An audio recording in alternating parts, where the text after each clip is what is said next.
Firstly thank you press. నాకు support చేసిన ప్రతి ఒక్కళ్ళకి, ప్రేక్షకులకి, ప్రెస్ కి, ప్రతి ఒక్కళ్ళకి పేరు పేరున థ్యాంక్ యూ. నన్ను ఇంత దూరం తీసుకొచ్చింది మీరే. నేను ఎవరినైనా అసంతృప్తి పరుచుంటే ఐఎమ్ రియల్లీ సారీ. కానీ నేను ఆడిన ప్రతి సెకండ్ నేను మిమ్మల్ని మైండ్ లో పెట్టుకొని మిమ్మల్ని ప్రౌడ్ ఫీల్ చేపిద్దామని చెప్పేసి నా ప్రతి మూమెంట్ ఉండే బిగ్ బాస్ హౌస్ లో. ఐఎమ్ హ్యాపీ నాకు వచ్చిన రెస్పాన్స్ తోని, కానీ చిన్న అసంతృప్తి అంతే తప్ప.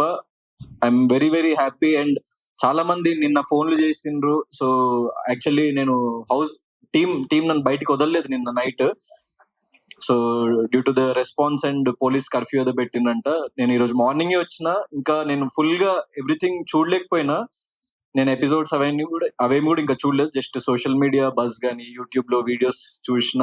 అండ్ నాకు చాలా యునానిమస్ గా చాలా మంది లైక్ చాలా చాలా సపోర్ట్ చేసిండ్రు. సో అందరికి ఐఎమ్ థ్యాంక్ఫుల్. జస్ట్ గ్రాటిట్యూడ్ అంతే, ఇంకేం లేదు. So I'm very happy for that. Yeah, నాకు బిగ్ బాస్ లో కూడా సోలో బాయ్ ప్రమోషన్స్ చేసినట్టే అనిపించింది మాకు. అంటే ఎక్కువగా ఎవరితో కలవకపోవడము, ఓన్లీ కెమెరాస్ తో ఆడియన్స్ తో. సో యా, యాక్చువల్లీ నేను అందరికి మళ్ళీ పర్సనల్ గా 1-to-1 ఇంటర్వ్యూస్ ఇస్తా. నేను యాక్చువల్లీ ఎపిసోడ్స్ కూడా మొత్తం చూడలేదు, ఎందుకంటే అక్కడ ఎంత జరిగినా కూడా ఒక 1 hour ఎపిసోడ్ లోనే వస్తుంది కాబట్టి మీరు ఎంత చూసిండ్రు, ఏమేం జరిగింది అని మీకు అనిపిస్తుంది అన్నది నాకు ఇంకా ఫుల్ గా తెలియదు. అండ్ వన్ స్మాల్ థింగ్, ఇది కొంచెం షార్ట్ అండ్ స్వీట్ గా ముగిద్దాం. ఎందుకంటే ఈ రోజు మార్నింగ్ నాకు తెలిసింది, లైక్ నేను ప్రేమగా పెంచుకున్న రోమియో, నా పప్పి, నేను హౌస్ లో ఉన్నప్పుడు చనిపోయిందంట.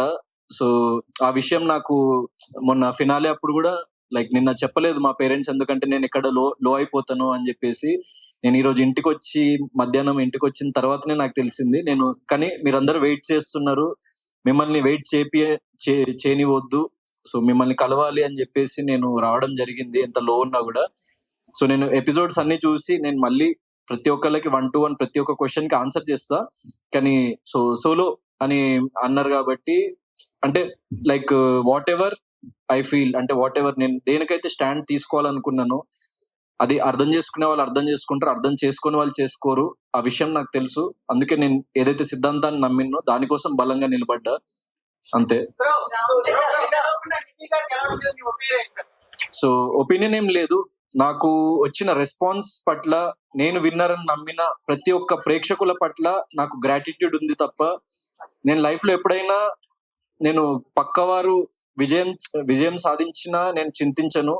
సో నేను ఓడిపోయినా లేకుంటే నేను అది చేయలేకపోయినా అని నేను ఒక ఇంట్రోస్పెక్షన్ లోకి వెళ్ళి ఇంకేం చేయాలి నేను ప్రజల కోసం, లేకుంటే నా ప్రేక్షకుల కోసం, నన్ను సపోర్ట్ చేసిన వాళ్ళ కోసం అని ఆలోచిస్తా తప్ప, నేను ఆల్రెడీ దాని నుంచి మూవ్ ఆన్ అయిపోయి నేను నెక్స్ట్ స్టెప్ ఏంటి నా లైఫ్ లో. సో ఒక ఫిల్మ్ తోని రెడీ అయిన, లైక్ సోలో బాయ్ అనే ఫిల్మ్ తోని లైక్ మీ ముందుకు రాబోతున్న తొందరలో. సో నన్ను సపోర్ట్ చేసిన ప్రతి ఒక్కరు నా నెక్స్ట్ జర్నీలో కూడా నన్ను సపోర్ట్ చేస్తారని నేను దృఢంగా నమ్ముతున్నా. So I'm happy whatever has happened.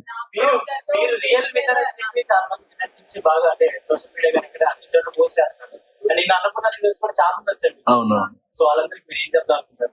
So నేను విన్నర్ అని నమ్మిన ప్రతి ఒక్కరికి పాదాభివందనాలు. ఎందుకంటే ఇంత లవ్, ఇంత ప్రేమ నేను లైఫ్ లో ఎప్పుడు చూడనంత ప్రేమ మీరు నాకు ఇచ్చిండ్రు, నన్ను ఇంతటి వాడిని చేసిండ్రు, అండ్ నన్ను ఇంత దూరం తీసుకొచ్చిండ్రు మీరు. So I'm very very grateful to every one. అంటే అది నేను విన్నర్ అని నమ్మిన ప్రతి ఒక్కరికి నేను grateful. So what ever has happened. So life లో నేను యాక్సెప్ట్ చేస్తా ఏది జరిగినా కూడా.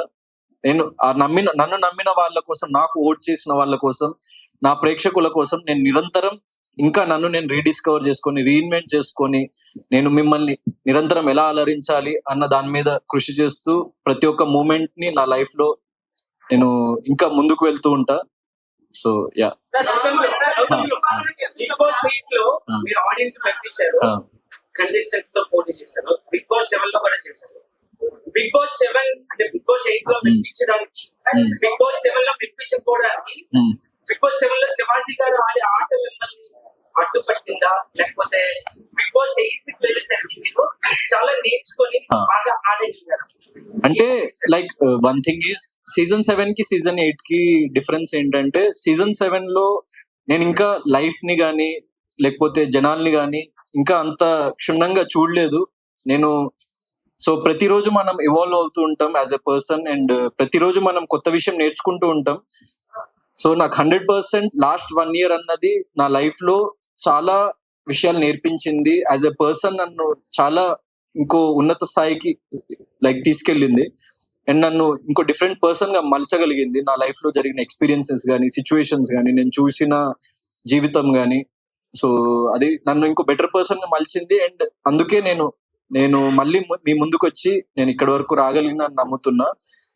సో యా, అది అంటే నిన్న కానీ లాస్ట్ ఫైనల్ లో నిఖిల్ విన్నర్ చేశారు. అయితే బయట ప్రేక్షకులందరూ కుట్ర జరిగింది అంటారు, మీరేమంటారు?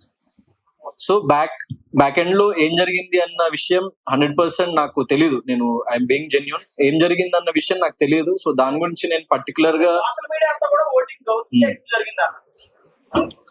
అదే లైక్ నేను కూడా సారీ ఏంటండి. సో అదే నేను చెప్పినట్టు ఏం జరిగినా నేను బిగ్ బాస్ కి వెళ్ళిన ఏకైక రీజన్ ఏంటంటే నేను ప్రేక్షకులకి దగ్గర అవ్వాలి, ప్రేక్షకులకి చేరువవ్వాలి. సో నా ఆట తీరు గాని, నేను ఎంచుకున్న మార్గం గాని, నేనేంటో చూపించాలి, నేను దృఢంగా నిలబడాలి అని వెళ్ళిన. సో ఇంత హ్యూజ్ రెస్పాన్స్ వచ్చింది. సో ఏం జరిగింది అన్న విషయం జరిగిపోయింది. సో అది ఎవరేమన్నా కూడా అది మార్చలేం మనము. So what ever has happened నేను దానికి ఏం చింతించట్లేదు. అంటే మీరు స్టేజ్ మీద కూడా మీరే విన్నర్ అనుకున్నారు కదా. 100%. I was very confident. Hope ఉండే, చిన్న హోప్. యా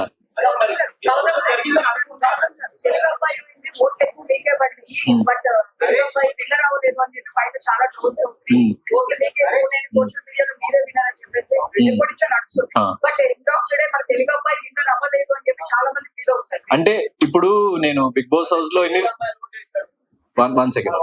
సో మైక్స్ కనిపించదు, లైవ్ లో ఆగిపోతున్నాయి.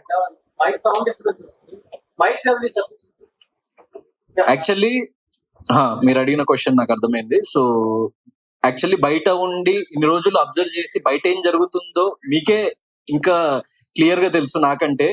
నాకు జస్ట్ కొద్ది గంటలే అయింది అసలు బయట ఏం జరుగుతుందని. సో ఇంకా కంప్లీట్ గా డైజెస్ట్ కూడా అవ్వలేదు. ఏం జరుగుతుందన్న విషయం నాకు ఇంకా క్లారిటీ కూడా కంప్లీట్ గా రాలేదు. నేను మళ్ళీ దీని మీద నేను ఇంకా క్లియర్ గా నా క్లారిటీ వచ్చినప్పుడు నేను ఇంకా మంచి ఒపీనియన్ ఇవ్వగలుగుతా. So I'm being genuine. మీకు నిజంగా నేను విన్నర్ అనిపించుంటే I'm very very thankful and happy. ఎందుకంటే మీ అందరూ చాలా మంది మీడియాలో వచ్చింది కానీ, యూట్యూబ్ లో కానీ, నేను సోషల్ మీడియానే చూస్తున్నా. ఇంకా అందరినీ కలవలేదు, ఏం జరుగుతుందన్న విషయం బయట నాకు తెలియలేదు. జస్ట్ కొద్ది గంటలే అయింది కాబట్టి నేను ఈరోజు మార్నింగే వచ్చిన, అప్పుడు ఫోన్ కూడా ఇవ్వలేదు నాకు. సో నేను విన్నర్ అని అనుకున్న వాళ్ళు, నేను విన్నర్ అవుతా అని నమ్మిన వాళ్ళు, yes I'm a winner in your hearts and I'm happy. ఎందుకంటే మీరు నమ్మిండ్రు కాబట్టి. సో ఎందుకంటే at the end of the day డబ్బు కన్నా, కప్పు కన్నా ప్రేక్షకులు వాళ్ళ ప్రేమే ఎక్కువ ఇంపార్టెంట్ నాకు. వాళ్ళు ఇచ్చే రెస్పెక్టే ఎక్కువ ఇంపార్టెంట్ నాకు. సో అది నేను గెలుచుకున్న ఏ ఎక్స్టెంట్ వరకు నాకు ఇంకా తెలియదు, మీకే తెలియాలి. So I'm happy for that. కొంతమంది ఫ్యాన్స్ అండ్ ఆడియన్స్ మీరు గోల్డెన్ బ్రీఫ్కేస్ తీసుకుంటే బాగుంటుంది, కొంత ప్రైజ్ మనీ వచ్చేది, మీ నెక్స్ట్ మూవీస్ కి ప్రొడ్యూస్ చేయడానికి యూజ్ అయ్యేది కదా అని అనుకుంటున్నారు. బయట ఎందుకు తీసుకోలేదు గోల్డెన్? అంటే సో యా వినిపిస్తుందా? సారీ, మీ తీసుకుంటే బాగుండేది అని కొంతమంది భావిస్తున్నారు, దానికి నా అభిప్రాయం. అంటే నేను యాక్చువల్లీ ఎప్పుడైనా గెలుపు కోసం పోరాడే వ్యక్తిని, అండ్ ఓటమిని ఎప్పుడు నేను అది ఓడిపోయినా సరే గాని నేను ఓటమిని యాక్సెప్ట్ చేసి నేను ఎక్కడ ఆగిపోవాలి అని ఎప్పుడు అనుకోలేదు లైఫ్ లో. సో డబ్బు కానీ లేకపోతే ఇంకోటి మరొకటి కానీ ఏది ఆ గెలుపుని కొనలేదు. అందుకే నేను గెలుస్తానేమో అన్న చిన్న నమ్మకం, ప్రేక్షకులు నన్ను గెలిపిస్తారేమో అన్న చిన్న నమ్మకం, నేను ఎంచుకున్న మార్గం మీద చిన్న నమ్మకం. సో ఒక్కడనే నిలబడి నేను ఎండ్ వరకు ఆడాలని అనుకున్నా, ఒక్కడనే నిలబడ్డా. సో ఎవరిని నేను డిసప్పాయింట్ చేయదలుచుకోలేదు. అండ్ నేను అలాంటి పర్సన్నే కాదు. అంటే డబ్బు మరొకటి ఎప్పుడైనా మనం సంపాదించుకోవచ్చు, కానీ ప్రేమని మనము చాలా అరుదుగా సంపాదించుకోగలుగుతాం. సో నేను దానికోసమే ప్రజలు నా మీద పెట్టుకున్న నమ్మకాన్ని నేను ఒమ్ము చేయొద్దని అనుకొని నేను ఆ గోల్డెన్ బ్రీఫ్ కేస్ తీసుకోలేదు. And I'm proud that I didn't take that and I'm happy. అంటే నువ్వు నిజంగా సెకండ్ వస్తావు తీసుకో అని నాకు డైరెక్ట్ గా చెప్పున్నా కూడా నేను తీసుకునేవాడిని కాదు. ఎందుకంటే ఓటమిని యాక్సెప్ట్ చేసే పర్సన్ నేను కాదు. నేను ఎండ్ వరకు పోరాడాలి అని అనుకునే వ్యక్తిని, అంతే. ఇప్పుడు సీజన్ మొత్తంలో వచ్చి వైల్డ్ కార్డ్ గా టఫ్ కాంపిటీషన్ రన్నర్ దాకా వచ్చారు కదా, వీళ్ళ సీజన్ స్టార్టింగ్ నుంచి ఉండడం నిఖిల్ అడ్వాంటేజ్ అంటారా? Yeah, might be. ఎందుకంటే 100%, ఎందుకంటే ఒక వైల్డ్ కార్డ్ గా వెళ్ళి టాప్ 2 లో లైక్ నాకు ఇంతకుముందు వేరే సీజన్స్ లో వచ్చారో లేదో తెలియదు. ఇంకా వచ్చారు ఎప్పుడైనా అట్లా టాప్ 2 కి ఎప్పుడు రాలేదు. So I'm very very happy. ఎందుకంటే యాజ్ ఎ వైల్డ్ కార్డ్ వెళ్ళి నేను టాప్ 2 లో వచ్చాను అన్నది సో చాలా అరుదుగా జరిగే situation. And what happens is అంటే ముందు నుంచి కొంచెం ఫ్యాన్ బేస్ కానీ లేకుంటే ఓటింగ్ బేస్ కానీ క్రియేట్ అయ్యి లైక్ ఒక చిన్న అడ్వాంటేజ్ అయితే 100% ఉంటది. కానీ నేను వాళ్ళందరినీ కూడా క్రాస్ చేసుకొని అక్కడి వరకు వెళ్ళా కాబట్టి I'm happy for that achievement. Last week nominations లో కొంత వాడుకోవడం అట్లాంటి పదాలు నెగిటివ్ అయ్యాయి, బ్యాక్ ఫైర్ అయ్యాయి అనుకుంటున్నారు. అంటే లేదు, అంటే నేను నార్మల్ మీనింగ్ తో చెప్పింది కొంతమంది డబుల్ మీనింగ్ తో అర్థం చేసుకున్నారు. సో దానికి ఏమైంది అన్నది లైక్ నాకు ఇంకా తెలియదు. So what ever it is అంటే లైక్ మీకే తెలియాలి వాట్ హ్యాపెండ్ అవుట్ సైడ్ అన్నది. నేను దానికి క్లారిఫికేషన్ కూడా నెక్స్ట్ డేనే ఇవ్వడం కూడా జరిగింది హౌస్ లో. సో ఐఎమ్ ఇంకా డైజెస్ట్ చేసుకోవాలి, ఇంకా నాకు తెలియదు ఏమేమి జరిగింది అన్న విషయాలు. ఏ రిజల్ట్స్ అనౌన్స్ చేసినా ఏంటండి? ఏ రిజల్ట్స్ అనౌన్స్ చేసినా ప్రతి మనిషి తన కంట్రోల్ లో లేకుండా ఏం జరుగుతుందని ఉంటుంది. సో మీరు బిగ్ బాస్ స్టేజ్ పైన ఉన్నప్పుడు విన్నర్ రన్నర్ అనౌన్స్ చేసే టైంలో మీ ఇన్సైడ్ ఏం ఆలోచించారు, ఎలా ఉంటుంది? ఇన్సైడ్ ఏం ఆలోచించలేదు. లైక్ నేను పడిన కష్టానికి ఫలితం దక్కితే బాగుంటుంది అని చెప్పేసి లైక్ మేనిఫెస్ట్ చేసుకుంటూ ఉండే, ఆ దేవుడిని ప్రార్థిస్తూ ఉండే. మా పేరెంట్స్ చాలా చిన్న స్థాయి నుంచి నన్ను ఇక్కడి వరకు తీసుకొచ్చి లైక్ చాలా కష్టపడ్డారు. సో వాళ్ళ కోసం నేను ఏదో ఒకటి ప్రూవ్ చేయాలి అని చెప్పేసి నేను నిరంతరం కృషి చేస్తున్న లైఫ్ లో. సో వాళ్ళు ఎలా ఫీల్ అవుతారు, వాళ్ళు నేను గెలిస్తే హ్యాపీ అవుతారా లేకుంటే నేను ఓడిపోతే ఏమైనా బాధపడతారా అని ఒక అంటే కైండ్ ఆఫ్ క్లిష్ట పరిస్థితిలో ఉండే.